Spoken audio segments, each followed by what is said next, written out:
नाज़रीन, भाण सैदाबाद में क़त्ल थियल नारी नौरीन फातिमा महर वारे मामले ते महर बिरादरी तरफ़ा एहतजाज बाद पुलिस संदसि दावेदार मुड़स मंसूर सुमरे के गिरफ्तार करे जांच में शामिल करे छॾियो आहे। दरित नौरीन महर क़त्ल वारे मामले ते महर बिरादरी जा काफ़िला भाण सैदाबाद पहुची विया आहिनि ऐं महर बिरादरी जे हिकु वकील पारां सख़्त बयान जारी कयो वियो आहे। खबरदार, वो असां ज़िम्मेवार न आहियूं, उन जो ज़िम्मेवार उहो कातिल ई आहे जेको हिन वक़्तु कानून जे कटहरे खां आज़ाद आहे।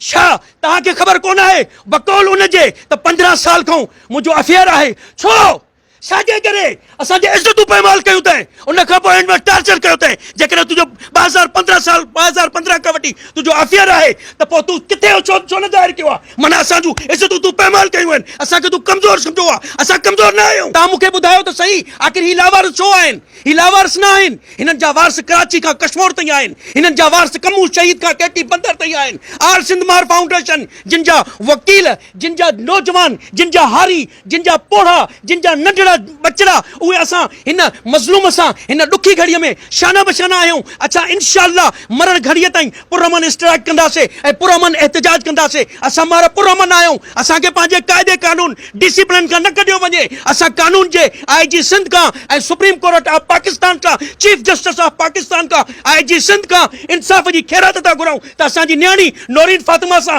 जेको बेदर्दी कई वई आहे, नाइंसाफ़ी कई आहे, इहा नाक़ाबिले बर्दाश्त आहे ऐं बर्दाश्त न थींदी। ऐं इंशाअल्लाह असां कातिलनि खे कैफ़रे किरदार ते पहुचाईंदासीं। असांजो दुश्मन सिर्फ़ ऐं सिर्फ़ हिकु आहे जेको कंहिंखां बि ॻुझो कोन्हे ऐं कानून खां असां पर उम्मीद आहियूं। पर कानून ते वेठल उन कुर्सीअ ते जेको हिन वक़्तु कंहिं कुझु चंद रुपयनि जे ख़ातिर विकामजी वियो आहे या उनखे को हिरासत कयो वियो आहे, ख़बरदार IG साहब, असांजो तव्हां सां मुतालबो आहे, पुरअमन घुर आहे, हिकु कमज़ोर रिक्वेस्ट आहे त असां सां इंसाफ़ कयो वञे। दीगर सूरत असां पंहिंजा उहे तेवर ॾेखारींदासीं जेके असांजा अबाउ अजदाद ॾेखारे विया आहिनि। ख़बरदार, पोइ असां ज़िम्मेवार न आहियूं, उन जो ज़िम्मेवार उहो कातिल ई आहे जेको हिन वक़्तु कानून जे कटहरे खां आज़ाद आहे।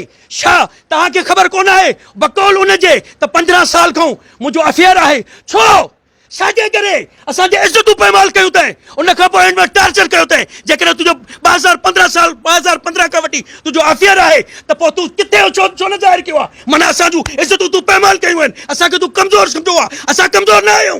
इंशाअल्लाह तुंहिंजे कढ आहियूं। पहिरां बि तो वटो शुरू आहिनि, पहिरां ख़तम बि तो वटनि। असां तोखे कॾहिं बि न छॾंदासीं ऐं पुरअमन एहतजाज कंदासीं, पुरअमन कानून खां घुर कंदासीं। तोखे इंशाअल्लाह कैफ़रे किरदार ते पुॼाईंदासीं ऐं तोसां रिआयत न थींदी।